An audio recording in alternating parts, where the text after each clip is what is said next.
j'ai ramené mes trucs parce que dimanche dernier, j'avais dit que j'allais rendre témoignage, mais je voulais rapporter mes trucs.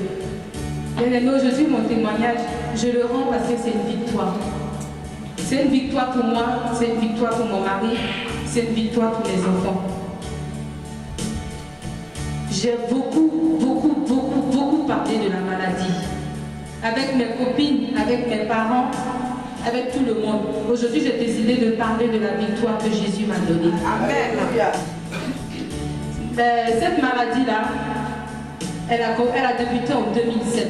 Après mon mariage, je suis tombée enceinte de mon fils.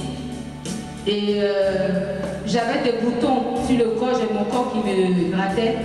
Et quand on est enceinte, on fait des examens de sang. Donc c'était la routine. Pour moi, les boutons et tout ça, c'était rien de grave. Et puis on a fait des examens. Et une fois, j'étais au travail, on m'a appelé pour me dire, ah madame, il faudra venir refaire encore l'examen parce que l'examen que vous avez fait, il montre qu'il y a des choses, des anomalies.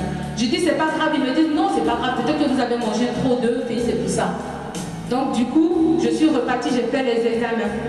Et mon mari et moi, on avait fait des projets parce que je lui ai dit non, quand je serai en vacances, on va aller prendre le berceau, le lit de l'enfant, on va aller à la tour Eiffel, tout ça pour faire la photo de la grossesse et tout. Bien aimé, nos plans n'étaient pas le plan du diable. Amen. Le diable avait prévu autre chose. Mais si Dieu a laissé faire, je pense que je sais pourquoi aujourd'hui. Parce que quand je souffrais, je demandais, mais Seigneur, où es-tu? Pourquoi tu laisses faire? Mais je pense que c'est parce qu'il voulait se glorifier au travers de cela. Et il voulait que je vienne témoigner aujourd'hui pour dire à mes bien-aimés ce qu'il a fait dans ma vie et qu'enfin qu'il puisse changer la vôtre. Et c'est ainsi qu'on m'a appelé le jour où ils ont eu mes résultats. Ils m'ont dit, madame, il faudrait que vous rentrez à l'hôpital avec votre valise. Je dis, ma valise, pourquoi vous voulez que je vienne avec ma valise si c'est pas grave? Ils me disent, non, on va chercher, c'est pour ça. Quand je rentrais à l'hôpital, j'avais que des boutons, j'avais que des démangeaisons. Je suis rentrée un mois de juin à l'hôpital. J'en suis ressortie un mois de septembre. C'est-à-dire que je rentrais à l'hôpital croyant que j'allais faire 2 jours. Mais j'ai fait 3 mois. Et 3 mois, c'est 3 mois où on a découvert vraiment la maladie et que j'ai commencé à faire le traitement. Donc je suis rentrée avec ma valise, j'étais dégoûtée, je ne voulais pas, je disais mais j'ai rien. Ils ont commencé à chercher. Et pendant qu'on cherchait et qu'on ne trouvait pas, ma santé s'est détériorée. Je perdais du poids. C'est-à-dire que en fait, mes anticorps étaient devenus fous. C'est une maladie de sang, c'est encore au stade de la recherche. Ils appellent ça maladie orpheline. Plus précisément, ça s'appelle la polymyosite. Est-ce que vous connaissez la polymyosite? Moi, je ne connaissais pas la polymyosite. Il a fallu que je tombe malade pour connaître ce que c'est. En fait, c'est quoi? Mes anticorps deviennent fous. En fait, les anticorps, ils sont dans le corps pour défendre ton corps contre les microbes, ou contre les virus. Mais ceux-là, mes anticorps, ils se détruisaient entre eux-mêmes.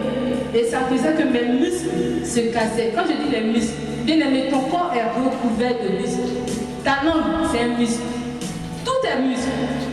Donc, au fur et à mesure que mon corps, mes muscles se cassaient, je sentais la douleur. Quand tu me touches comme ça, simplement comme ça, j'avais mal. Donc, si tu me touches comme ça et que j'ai mal, imagine quand je suis couchée moi-même sur mon corps, sur le côté, j'arrivais pas. Je dis, mais docteur, qu'est-ce qui se passe? Qu'est-ce que j'ai?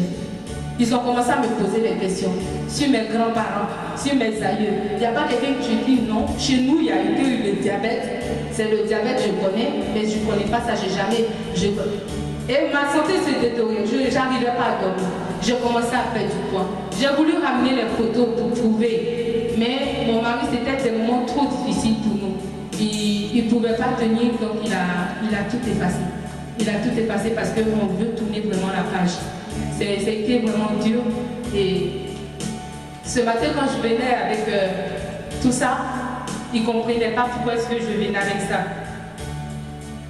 Mais je suis venue avec tout ça parce que j'ai beaucoup parlé de la maladie. Et aujourd'hui, je veux tourner la page. Je veux tourner la page en montrant à mes frères et mes sœurs que c'est vrai, j'ai eu des moments difficiles. En 2007, c'est arrivé là.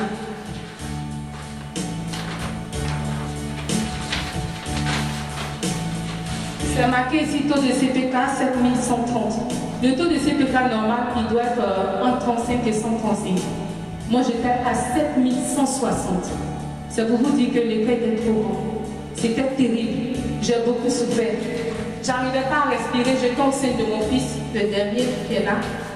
Et il me disait, madame, votre état est trop grave, on va sortir le bébé. J'étais enceinte de 5 mois. Je leur ai dit, tant que mon fils, est-ce que mon fils il respire? Ils me disent oui. Je dis, tant qu'il respire, je le garde dans mon ventre. Je veux supporter la douleur, je veux supporter la souffrance, mais je veux garder mon fils là où il est parce que c'est là-bas qu'il est bien. Tous les jours, j'appelais mon mari parce que moi j'étais à l'hôpital et que lui il était à la maison. Quand il venait me voir après le travail, mais tous les jours je l'appelais pour dire, ils veulent sortir le bébé, ils veulent sortir le bébé. Il me dit non, tiens bon, tiens bon. Après ça, c'était ma respiration maintenant. Bien aimé, comme vous savez qu'on vit par respiration, j'arrivais plus à respirer. Quand je me couche, j'ai l'impression qu'on me ferme le nez. Toute la nuit, je suis assise et je dors assise. J'ai des difficultés quand je suis assise, mais c'est pire quand je suis couchée. Aujourd'hui, ma victoire, je vais la crier haut et fort. Parce que moi, quand je suis en haut là, et quand je viens à 9h30 pour l'intercession, c'est-à-dire quand j'arrive, je pose mon sac, je suis debout, jusqu'à je monte là, c'est une victoire pour moi. Quand je vois parmi le peuple de Dieu, des gens qui n'ont pas souffert, qui n'ont pas eu la même souffrance, je ne dis pas, je ne juge pas, mais en fait pour moi c'est une victoire. Quand je vois parmi le peuple des gens qui sont assis pour louer, pour adorer, je dis Seigneur merci, parce que tu m'as guéri, tu m'as donné aujourd'hui la force de pouvoir m'arrêter là pendant des heures. Mon mari qui est là, il ne croit pas. Il me dit, bébé, quand tu es à l'autre là-bas, ça te fait comment? Je dis, je suis bien, je suis dans la joie. Il dit, vraiment, je dis, il est fort. Il est fort parce que la maladie avait conditionné nos vies. Tous les vendredis, dans le mois, j'allais à l'hôpital. Les vendredis, je laissais mes enfants et mon mari et je rentrais les dimanches pour aller faire les traitements. Et quand j'ai crié à Dieu qui m'a montré l'église nouvelle de Dieu, je disais hier à maman, on était dans le bus et je devais demander l'arrêt. J'étais assise et j'ai fait ça pour demander l'arrêt. Je lui ai dit, maman, tu sais que c'est une victoire. Elle a dit, ah, comment?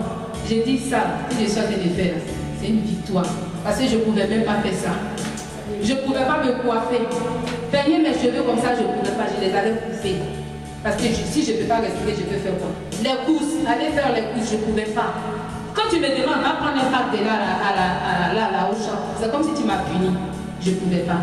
Mais aujourd'hui, quand j'ai mis les pieds à l'église, il dit, tu m'as vu quand je suis quoi, tu m'as vu dans le bus, tu as vu que dans quel état est-ce que j'étais. Il ne faut pas pleurer pour cela, l'histoire elle est là.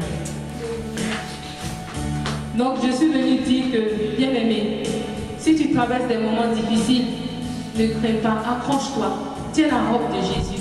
Moi j'ai tenu sa robe. Moi aujourd'hui je ne regarde pas à quelqu'un. Je ne regarde pas ce qu'on peut dire de moi. Parce que moi je sais par où je suis passée. Et je sais ce que Jésus a fait dans ma vie. Donc là, si je chante mes casseroles, moi je m'en fous. Parce que c'est pour la gloire de mon Dieu. C'est agréable aux oreilles de mon Dieu. C'est important pour moi. Parce que je le loue, je l'adore en vérité. Et pour moi, c'est ça. Moi, ici, quand je suis venue voir maman, je lui ai dit, maman, moi, je donne ma vie à Jésus. Et quand on a commencé à mettre des programmes en marche, moi, je suis presque tous les jours à l'église ici. Et ça, moi, je suis dans la joie. Je suis venue te dire, bien-aimé, accroche-toi au Seigneur. Donne ta vie réellement à Jésus. C'est quoi ton problème? Tu as des soucis d'argent? Tu as des soucis de santé? T'inquiète pas. Accroche-toi seulement à Jésus. Donne-lui ta vie. Il fera le reste. Là où tu ne veux pas qu'il rentre, permets-lui de rentrer.